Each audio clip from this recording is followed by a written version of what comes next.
میرا مولانا صاحب سے یہ سوال تھا جی جی. قبرستانوں کے اندر آج کل جو پکی قبریں کرتے ہیں ہاں ہاں اس کے بارے میں تھوڑا سا بتائیں. یہ بتانے کے بعد اسی کے متعلقہ ایک اور سوال ہے، پھر میں وہ بعد میں پوچھتا ہوں. جی ٹھیک ہے. قبریں پکی بنانے کے بارے میں امت میں ایک آدمی کا بھی ایسا قول نہیں کہ یہ جائز. کوئی امام اور عالم اس کا قائل نہیں. حدیث رسول اللہ علیہ وسلم میں بھی ممانت ہے. بعض والوں نے اپنی طرف سے یہ بات کر لی کہ نیک لوگوں کی قبروں پر بنا دینے چاہیے کبے تاکہ لوگوں کو پتہ چلے یہاں ولی دفن ہے، لوگ اس سے فیض لیں. یہ عبدالغنی نابلسی مرحوم وغیرہ نے اپنی طرف سے گھڑی باتیں. اسی لیے علماء کہتے ہیں کہ یہ نص کے مقابل اللہ کے رسول صاحب کہتے ہیں کہ مسجدوں پر کوئی عمارت نہ بنائی جائے، ان کو چونا گاچنا، اور چاروں ائمہ اور شیعہ اور سارے مانتے ہیں. اب لوگوں نے قبریں بنا لی ہیں اور وہاں گنبد بنا رہے ہیں تو یہ ان کا اپنا فعل ہے، دین اس کا حامی نہیں. دین کے یہ بالکل خلاف. اچھا، دو سوال اسی کے متعلقہ اور ہیں کہ ایک محرم الحرام کے موقع پر ہمارے یہ بن چکا ہے ایک رواج کہ قبروں پہ لیپ ہوتی ہے یا قبروں پہ مٹی ڈالتے ہیں، وہ بھی صحیح ہے. اور دوسرا جو قبرستان کی بیک سائڈ پہ یعنی کہ جس طرف میت کا سر ہوتا ہے اس طرف اینٹوں وغیرہ کی جو ایک بنا دیتے ہیں، سیل لگا دیتے ہیں اور یعنی کہ نشانی رکھ دیتے ہیں، نام وغیرہ لکھ کے وفات وغیرہ یہ وہ. اور تیسرا جو میت کے اوپر بوری نہ جائے کہ سوال ہوتا رہے پہلے کی طرح تو قصہ ختم ہوتا جائے.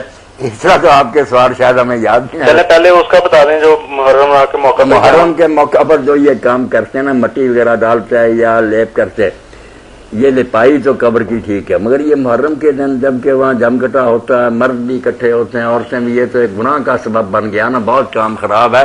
آگے پیچھے جا کر کوئی سمجھتا ہے کہ مجھے قبر پر کوئی مٹی ڈالنی چاہیے یا اس کی لپائی تطہیر اور گارے سے لپنا اس کو، یا کینکر وغیرہ وہاں ڈال دے کہ وہ قبر جو ہے نا محفوظ رہے، یہ چیزیں ٹھیک ہے، ان میں کوئی حرج نہیں. تو محمد اس میں جو محفوظ رہنے کی قبر کا جو ہم یعنی کہ میرے علم میں تھوڑی سی یہ چیز ہے کہ شاید حکم یہ ہے کہ قبر کی نشانی ختم ہی ہو جانی چاہیے، یعنی کہ نہیں رکھنی چاہیے. نہیں، ایسا کوئی حکم نہیں. قبروں پر تو اللہ کے رسول علیہ السلام نے بھی اور بعد میں نصاب بارے نا کینکر بھی بچائے، ان کا بھی سارا یہ نسائی ترمذی شریف میں دیکھنا ہے. حسن بصری فرماتے ہیں کہ کوئی حرج نہیں لپائی کرنے میں، اس طرح نشان نہیں گم کرنا. باقی جو اونچی اونچی بناتے ہیں ہمارے ہاں قبریں، یہ بھی دین کے خلاف. بس ایک بالشت اونچا رکھنے کا ہے، اتنا زیادہ یہ 4 انگل رکھو، نشان ظاہر ہو، کچھ نہیں. جو سرانے آپ نے کہا کہ پتھر، یہ بھی رسول کریم علیہ السلام نے عثمان ابن مظعون فوت ہوئے رضی اللہ تعالیٰ عنہ، ان کے سرانے تو پتھر رکھے کہ نشانی رہے. یہ بہت اچھا آدمی، ہم میں سے پہلے مہاجرین میں سے قبرستان میں گیا تو گم نہیں کرنا. اب رہ گیا لکھ کر لگانا، چونکہ قبرستان ہو گئے بڑے، اس لیے پتہ نہیں چلتا کہ ہمارے بزرگوں کی قبر کہاں. تو پھر ابن حزم رحمۃ اللہ علیہ کی بات غلط نہیں کہ آیتیں وغیرہ نہ لمبی چوڑی لکھو، صرف اس کا نام لکھ کر اس کے اوپر لگا دو. جو حدیث میں آتا ہے کہ این یکتبر لکھنے سے منع کیا، یہ روایت بھی صحیح نہیں. ابن جراج مدلس ہے، اس کے علاوہ کسی نے نہیں بیان کیا، پختہ نہیں بنا. قبروں کی خبر گیری تو میرے بھائی ہونی چاہیے. نہ قبروں کو پوجنا ہی درست ہے کہ افراد تو وہ حد سے بڑھ جانا کہ پختہ بنائی جائیں سجدے کی، اور ایک یہ ہے کہ بالکل ان کو تباہی ہونے دیا جائے، یہ بھی کوئی بات نہیں. آپ نے خود کنکریاں بچھائیں قبروں پر کہ یہ بچی رہیں، اور حضرت عثمان ابن مظعون کی قبر کے سرانے پتھر بھی رکھا. عثمان ابن عفان تو بعد میں خلیفہ شہید ہوئے، یہ آپ کے زمانے میں حضرت عمر رضی اللہ عنہ کے یہ ساڑے تھے اور ابن عمر کے ماموں تھے. عثمان ابن مظعون پہلا ہے یہ مہاجر صاحب بھی جو فوت ہوا. تو قبروں کی یادگاری تو قائم رکھنی چاہیے، مگر اس کے لیے یہ ہے کہ دن صرف محرم کے دنوں میں یہ سوچنا اور مردوں عورتوں کا جم کٹا، اس سے ایک نیک کام بھی خراب ہو گیا. اب بے پردگی ہو گئی، مرد عورت اکٹھے ہوتے ہیں، کئی شرارتیں جنم لیتی ہیں. تو عورتوں کو چاہیے کہ اگر وہ قبرستان جانا چاہے، حرام نہیں، جا سکتی ہیں. اماں بھی گئی تھی اپنے بھائی عبد الرحمن کی قبر پر، لوگوں نے کہا عورتوں کو تو منع فرمایا، یہ پہلے کی بات ہے، حضور نے ہمیں اجازت دیتی، مگر پردے کا خیال کر کے تنہا کبھی جائیں تو صبر سے دعا کر کے آ جائیں. اور مردوں کا جب وہاں جم کٹا پھر نہیں جانا چاہیے. تو قبروں کا آگے پیچھے چاہیے کہ لوگ لپائی بھی کریں، ان پر کنکریاں بچھائیں، کوئی بات نہیں، نشانی بھی کوئی رکھ دیں نا وہاں تو اچھی بات ہے. بڑا ہوتا قبرستان، پتہ ہی نہیں چلتا کہ ہمارے بڑے کی قبر کا. ہماری فیملی حنفی مکتب فکر سے تعلق رکھتی ہے جہاں عورتوں کو قبرستان جانے کی اجازت نہیں دی جاتی، جبکہ آگ کے نزدیک عورتیں بھی عبرت کے لیے قبرستان جا سکتی ہیں. اس کی دلیل کیا ہے؟ اچھا، اس میں میں آپ کو پریکٹیکل بات بتا دوں کہ ہمارے بھی ہمیشہ سے حنفی رہے ہیں، لیکن ہمیشہ عورتیں جاتی رہی ہیں. انفی بھی کوئی کتے نہیں نہ پائی میرے، انفی بھی تو بے شمار. یا پھر یہ لوگ ایسے ہیں کہ جو باقاعدہ کسی علماء کے ذریعے اثر ہیں. ہاں جی، آپ کی فیملی حنفی بریلوی تھی حنفی دیوبندی تھی؟ مطلب ہے تو بریلوی ٹائپ ہے. ہاں تو بریلوی تو حمزہ بریلوی صاحب تو مزارات پہ جانے کے مخالف ہیں، انہوں نے کتاب لکھی ہے باقاعدہ مزارات کی پہ. اور میں اکثر اہل حدیثوں کو چھیڑتا ہوں کہ آپ کی اور بریلویوں کی ایک بات کامن ہے کہ عورتیں نہیں قبروں پہ جا سکتی. یہ میرا موقف نہیں، نبی الاسلام کا موقف ہے. اچھا صحیح مسلم میں حدیث ہے، آپ صلی اللہ علیہ وآلہ وسلم نے فرمایا، اس میں میرا ایک ریسرچ پیپر بھی ہے، رسول اللہ صلی اللہ علیہ وآلہ وسلم کی آخری وصیت ہے، ریسرچ پیپر نمبر 1. اس میں نے قبروں پہ حاضری کے حوالے سے ہر چیز ایڈریس کر دی ہے. اسی میں آپ کو حدیث بھی مل جائے گی صحیح مسلم کی، انٹرنیشنل نمبر کے مطابق 2259 ہے. آپ صلی اللہ علیہ وآلہ وسلم نے فرمایا، میں تمہیں قبروں کی زیارت سے منع کرتا تھا، لیکن اب میں تمہیں حکم دیتا ہوں کہ قبروں پہ جاؤ تاکہ آخرت کی یاد آئے. ٹھیک ہوگا جی. اور اس کے علاوہ بھی صحیح مسلم میں 2256 نمبر حدیث ہے کہ آپ صلی اللہ علیہ وآلہ وسلم نے، اوپر تلے 8-10 حدیثیں ہیں، یہ بھی صحیح مسلم میں. اما عائشہ کہتی ہیں ایک رات آپ میرے ساتھ لیٹے ہوئے تھے، رات کا کچھ حصہ گزر گیا تو آپ صلی اللہ علیہ وآلہ وسلم اپنے مبارک بسترے سے اٹھے، بقیع غرقد قبرستان چلے گئے اور آپ نے 3 دفعہ یوں ہاتھ اٹھا کے وہاں دعا کی اور پھر واپس آئے. کہتے ہیں میں پیچھے پیچھے گئی لیکن میں بھی پہلے ہی واپس آ کے بسترے پہ لیٹ گئی تاکہ نبی علیہ السلام کو نہ پتہ چلے، سانس پھولا ہوا تھا. آپ نے فرمایا کہ اے عائشہ تم نے گمان کیا کہ اللہ اور اس کا رسول تم سے خیانت کریں گے، یعنی تم نے یہ سمجھا میں کسی اور بیوی کے پاس چلا گیا ہوں.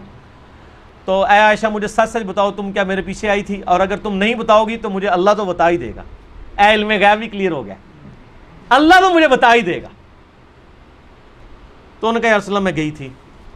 تو فرمایا کہ میں جب لیٹا تو جبرائیل علیہ السلام کو اللہ تعالیٰ نے میرے پاس بھیجا اور انہوں نے کہا کہ اللہ تعالیٰ فرماتا ہے کہ آپ اہل بقیع کے لیے دعائیں مغفرت کریں. تو میں رات کو اٹھ کے قبرستان گیا اور 3 دفعہ ہاتھ اٹھا کے دعا کی.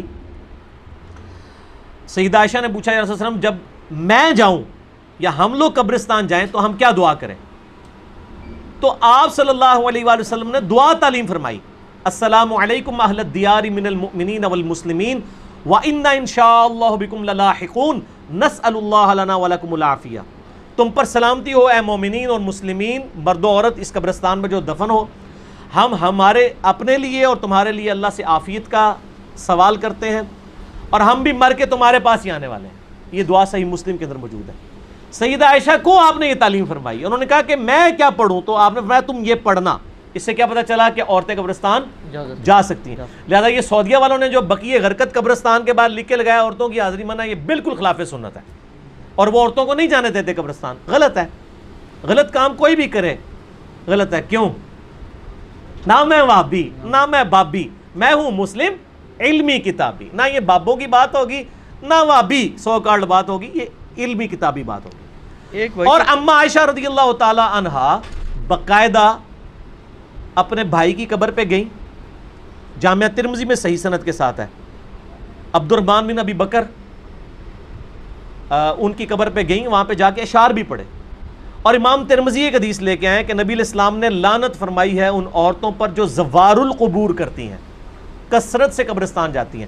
پھر ساتھ ہی امام ترمذی نے لکھا اس حدیث کے اندر، یہ ساری حدیثیں آپ کو مشکات کی پہلی جلد میں نا قبروں کی زیارت والے چیپٹر میں مل جائیں گی کمبائنڈ فارم میں. امام ترمذی نے لکھا یہ حدیث منسوخ ہے، کیونکہ جب آپ نے عام اجازت دے دی کہ قبروں پہ جاؤ آخرت کی یاد آئے تو یہ حدیث منسوخ ہوگی. اور زوار القبور سے مراد ہے کثرت سے، اگر کبھی کبھار عورت چلی جائے تو جائز ہے، لیکن مزاروں پہ نہیں، قبروں پہ. مزاروں پہ تو مرد بھی نہیں جا سکتے، کیونکہ مزار تو نبی علیہ السلام کی مخالفت میں بنائے گئے ہیں. صحیح مسلم میں حدیث ہے تمہیں منع کرتا ہوں قبروں پر عمارتیں بنانے سے، قبروں کو پکا کرنے پہ، ان سے بیٹھنے سے. یہ صحیح مسلم کے اندر حدیث موجود ہے انٹرنیشنل نمبر کے مطابق 2245. باقی آپ میرا قبریں، مزارات، گنبد خضرا یہ لکھیں یوٹیوب پہ، میرے کلپ کئی ایک کلپ کھل جائیں گے ماشاءاللہ، لاکھوں لوگوں نے وہ کلپ دیکھے ہیں، گنبد خضرا والا کلپ، یہ ساری چیزیں. تو عورتیں قبرستان جا سکتی ہیں اور قبرستان پہ آپ ہاتھ اٹھا کے دعا بھی کر سکتے ہیں. آپ قبر والے سے نہیں مانگ رہے، اللہ سے مانگ رہے ہیں. قبلہ رخ ہو کے ہاتھ اٹھائیں. نبی علیہ السلام نے مسلم شریف میں 10 حدیث ہیں، ہاتھ اٹھا کے دعا کی، اللہ سے کی، اس کے بعد چہرے پہ ہاتھ بھی پھیریں. المستدرک الحاکم میں صحیح سند کے ساتھ ہے تمہارا رب حیا فرماتا ہے اس شخص سے جو ہاتھ اٹھا کے دعا کرے کہ اسے محروم لٹائے. یہ ابو داؤد میں بھی ہے، وہ روایت کمزور ہے. مستدرک کی روایت صحیح ہے کہ اور نماز کے بعد بھی آپ اپنی انڈیویجول دعا ہاتھ اٹھا کے کریں، یہ افضل ہے. اس کے بعد چہرے پہ ہاتھ پھیرنا بھی نہ صرف سنت ہے بلکہ اجماع امت ہے. یہ تو سعودیہ کے چند مولویوں نے یہ کام شروع کیے ہیں اور وہ کہتے ہیں کہ جناب چہرے پہ ہاتھ پھیرنا ثابت نہیں ہے. ابو داؤد میں ضعیف روایت ہے کہ نبی اسلام پھیرتے تھے, لیکن امام بخاری کی کتاب ہے الادب المفرد, اس میں انٹرنیشنل نمبر کے مطابق 609 نمبر اثر ہے کہ عبداللہ ابن زبیر اور عبداللہ بن عمر رضی اللہ تعالی عنہما یہ دونوں دعا کے بعد اپنے چہرے پر ہاتھ پھیرا کرتے تھے, اور عملی تواتر ہے, پوری امت پھیرتی ہے. یہ تو حدیث سے بڑی دلیل ہے. جب ساری امت یہ کام کر رہی ہوگی تو حدیث سے تو دلیل کی ضرورت ہی نہیں ہے, کوئی اختلاف نہیں ہے. یہ سعودیہ والوں نے خام خواہ ایک اختلاف کھڑا کر دیا ہے, لیکن پاکستان میں جو اہل حدیث ہیں انہوں نے جو نماز نبوی چھاپی ہے دارالاسلام والوں نے, انہوں نے یہی روایت لکھی 609 الادب المفرد کی, اور کہا ہے کہ بالکل یہ صحیح ہے, سنت ہے, چہرے پہ ہاتھ پھیر سکتے ہیں.